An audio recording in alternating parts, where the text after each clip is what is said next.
So we're using a scene from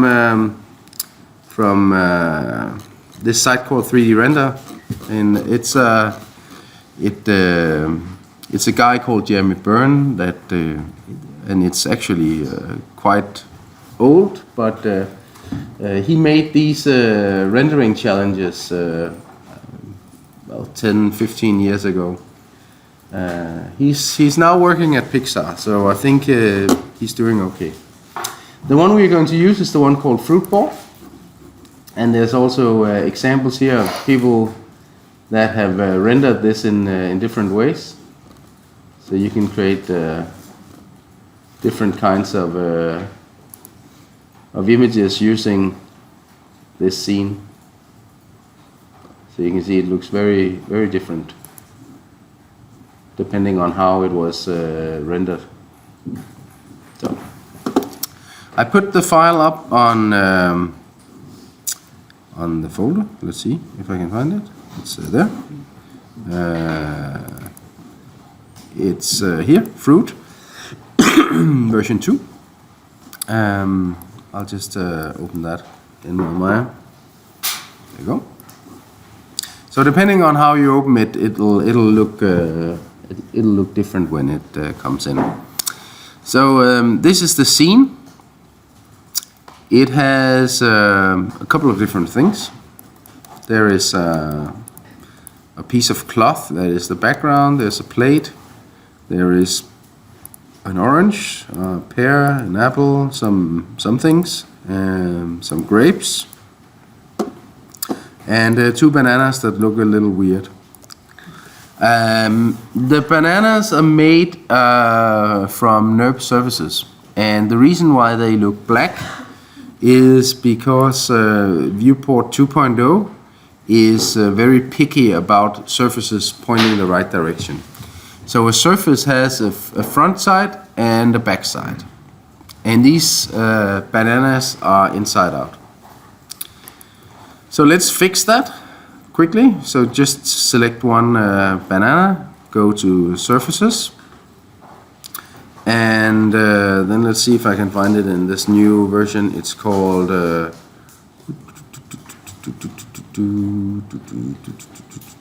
reverse direction, right at the bottom. Yeah, boom, and the same thing for the other one, reverse direction. So now they are the right way, and you can see that there's also this thing here. If we look at it closely, you can see that it looks correct on the inside and wrong on the outside.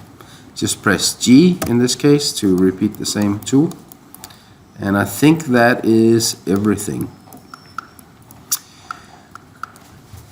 So for this exercise there is 2 parts.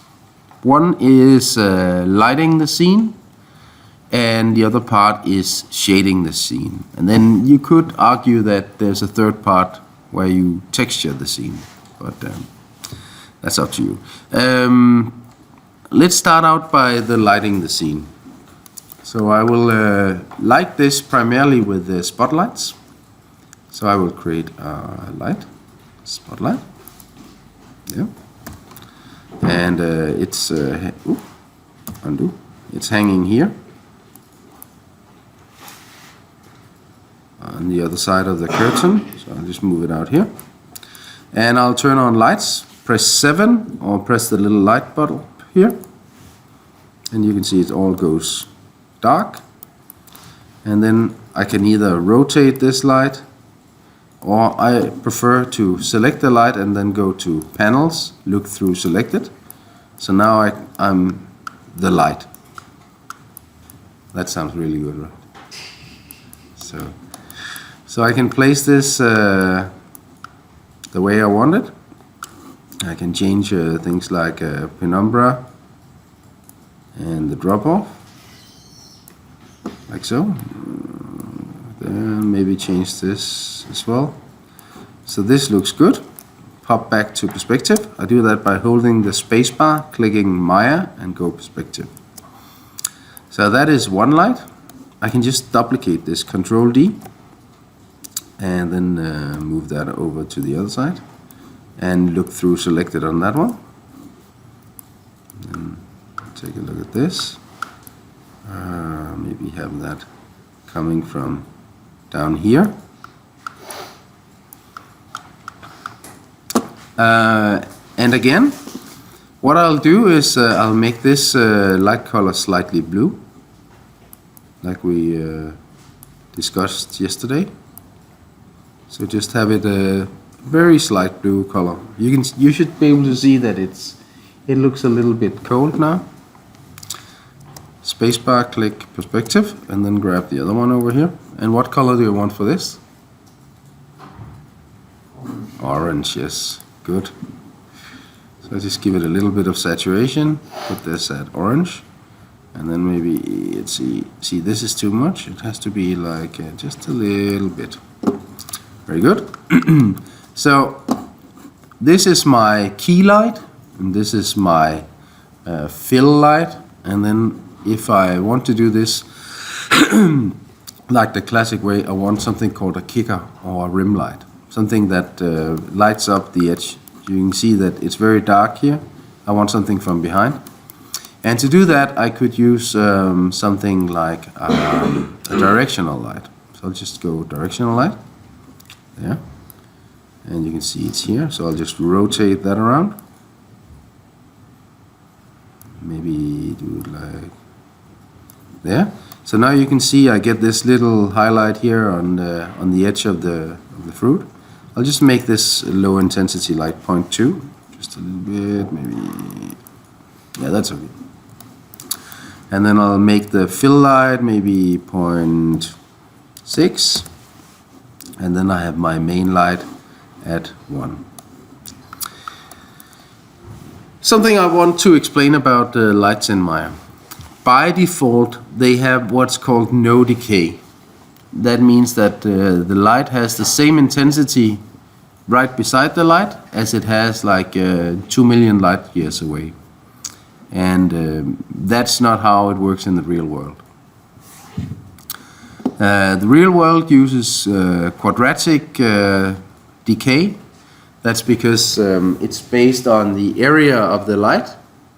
So the area of the light emits a certain amount of photons, and the further you are away, the smaller that will be in relation to where you are. So fewer photons will hit you. So a physically correct light would be quadratic, but if I set everything to quadratic here, I will get a very dark scene. Let's just do that. Directional lights does not have a drop-off because they sort of simulate sunlight being very far away. But as you can see, if I just turn this off, you can see everything is more or less black because the lights have very low intensity. So when I'm using decay rate, I need to boost my light, and often it has to be boosted like a large amount, maybe 500 here. Yes, and the fill light here, maybe it should be like 200, maybe 100. Yeah, that's sort of good. And then I just leave my directional light where it is. There's also a different kind of light called an area light that is physically correct. So that has decay built in. You don't have to turn it on. Actually, turning on decay rate on that will make everything weird. So don't do that. So this is the lighting of my scene. I can just, for my directional light here, I don't want any shadows. So I turn those off. And just make this like a very low intensity light. I can turn on shadows in my viewport. So you can see it looks like this. Sort of good. Let's try a test render. So I'll just click render up here, and I'll get a render with my software. And as you can see, there's no shadows. The reason for that is that my software uses doesn't do ray trace shadows unless you turn it on. So to turn it on, you need to click this render settings, the one with the gear. and then go to my software tab, and then in ray tracing quality, turn it on. This will also turn on things like reflections and other things. So if I render this again, you should see that shadows appear and a lot of reflections. This is probably just slightly too reflective. I can play around with my light for a while if I want to, but I can also just say, okay, this is fine, this is what I'm going to use, and then start applying materials. So I'll go to my rendering tab, and I will just be using blend materials for this. So I'll start out by selecting my backdrop. Click blend here. So now it assigns a blend, and I will have that be maybe a dark purple. Something like that. Maybe it's a little bit brighter. Like so. High diffuse. Diffuse is how much the surface responds to light. So it's basically how visible the color will be.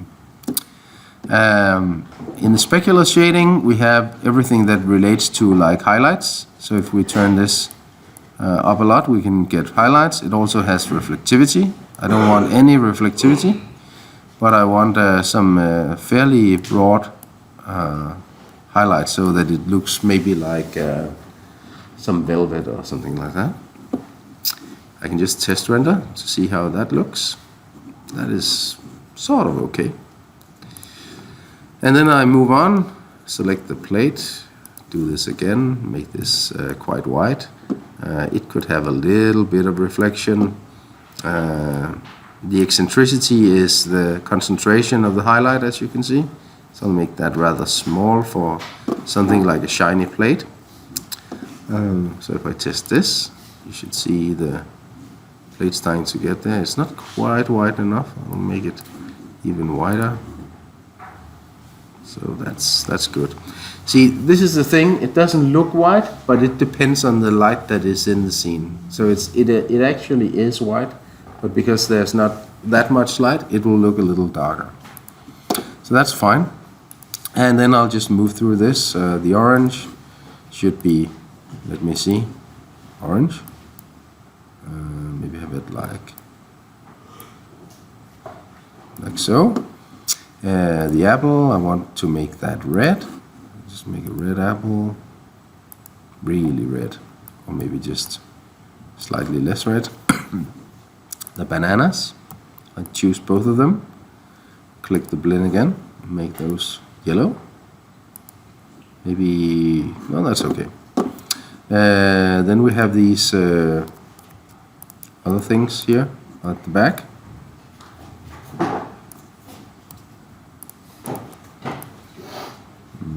There, and I will make those, let's see, also a purple thingy. Maybe slightly more there and a little darker. Then I have all the grapes. Here's a little trick. Select one grape, press up arrow. Yeah, and that's too much. So there, and then add another one, and they should be green, I guess. Maybe slightly less saturation, something like that. And maybe have the diffuse up a little bit. Yeah, so that's my grapes. And then we have cherries here. That, make those dark red color. See, I'm not doing anything special to the stem at the moment, so we'll get to that in a second. So something dark like that. And maybe have those really, really shiny. Not a lot of reflection, but quite shiny. Yeah. Actually, these other ones I have is quite reflective, so I'll make sure the reflectance goes down, down. I don't want these to look like mirror balls. And then there's some other grapes over here. And oh, let's see, this one is blend 7, so I'll take that one, up arrow, and then right click it and go existing material, blend 7, so it'll be the same.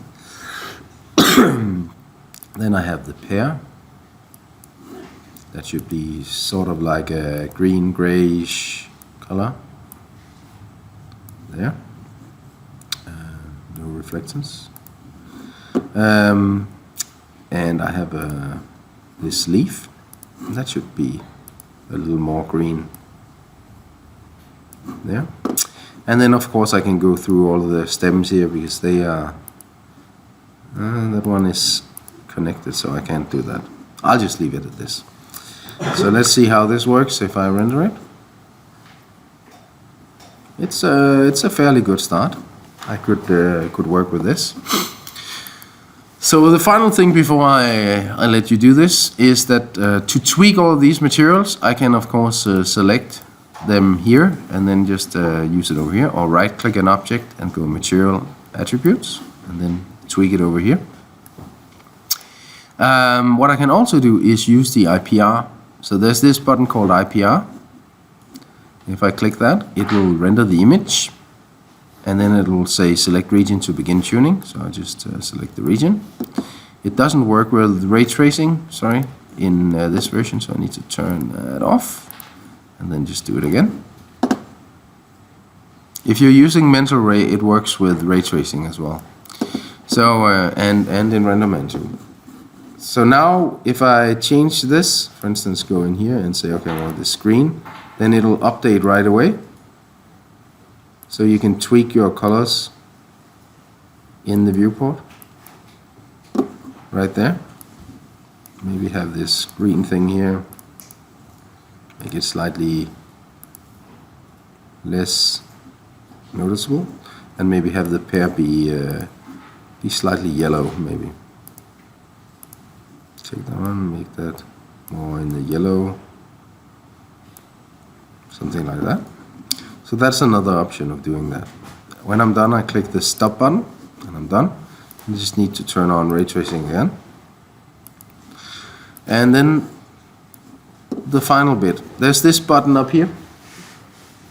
This is the new shading editing thing. So if I click that, it will open up this window. And it could look a little scary, but it's actually quite good. The way it works is, as you can see, a bit like this one. It has this editing facility. It also has a nice preview up here, where you can preview with different types of objects. So you can see what's going on. Right now it's set to hardware, but if you're using another renderer, it will usually have the option of using that to preview. You can use this to create your materials. So for instance, take this one, and then you can work with this. And if I want to add something, so let's take the bananas for instance. That should be the blend 5, I guess. If I change this, that is the bananas. So now I made them white. What I want to do is to make them black at the ends. So I take this blend 5, that is the bananas, and then I click the input and output, and it shows me this. This is a shading group. You don't have to worry about those, but this is the material. That is the important part. The way it works in most 3D programs is that you apply a material or shader to a surface, something that defines how that surface will react to light. And then if you need to put textures on it, pictures, patterns and other things, you apply those to the material or the shader. You don't put material, you don't put textures on a surface, you put it on the material that is on the surface. Okay? It's an important difference. So, since I want to make it yellow at the middle and black at the end, I will go to the color here, go to the texture tab, just like we did with the Crackerbox, click that. Instead of choosing file or PSD file, I'll choose the one called ramp. That will make a gradient on the surface. So like so. Click that and there. So you can see I have a gradient going into my my material. And it's a little difficult to see. I'll make two wild colors here. I'll make this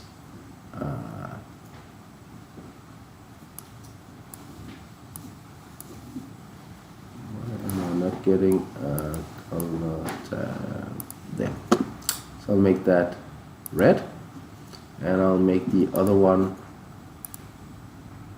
green. There. See, oops. Is it the wrong one I'm doing? Or what? Oh, haha. Anybody know what I'm doing wrong? You didn't select? No. It's because I didn't turn on textures. It's just like the cracker box. So there we go. So that was what was needed. Everybody forgets stuff. Okay. So right now I don't need to worry more about this. I can just minimize it and work on this one, or I could work in the other one, but I just like to be able to see what I'm doing. So I want this to be yellow at the middle. So actually I have a yellow here, and I want it to be black at the end. Like so. So you can do something like this. So, see. Somebody made a hole. Okay. See. Something like, see, this adds new ones. So I got this. Let's do the same thing for the apple. Add another ramp. Make this red color. Have this red color here. See, here it looks funny. It's running around the wrong way. The type is V ramp, so I changed that to U ramp, and then it runs up and down. Then I can have the red color here, and this should be like a dark green thing at the end, and maybe that at the other end as well. So you can see now it'll be a little bit more like so. That's good. And I could do the same thing for the pear. Oh, sorry. Add another ramp. Yeah, and you can see it runs. Oh, is this the right way? Let's see.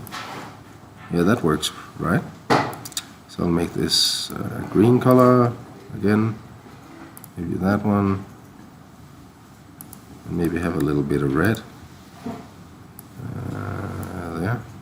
Oh, more saturation. So, and then have this slightly darker. There. That looks totally fake, but never mind.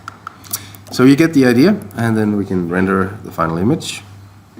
Comes out down here, and we have a texture. We have a rendering with a little bit of texture on the bananas and on the apple and the pear. So that was it for this one.